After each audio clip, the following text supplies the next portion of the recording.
ប្រឹងធ្វើការណាអូនដំណើរឆ្ពោះទៅរកភាពជោគជ័យវាមិនមែនយើងណាត់គ្នាដូចទៅផ្លូវវែងស្រេកឬទៅវត្តភ្នំតឡោកបែកទេណាកូនអាបងចាំមើលទៅណាស៊ូអាបងអូនឯងឃើញទេតម្រាំតែបងមានប៉ុណ្ណេះ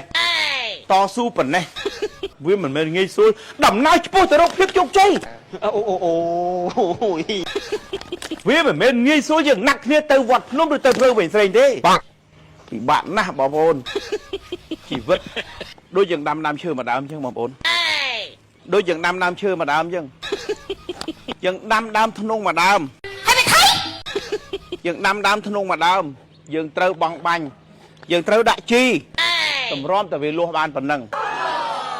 អ្វីក្តីសម័យរបស់យើងវាមិនអាចកុំបោះបង់ក្តីសម័យយើងចោលឲ្យសោះបងប្អូនហ្នឹងហើយត្រូវ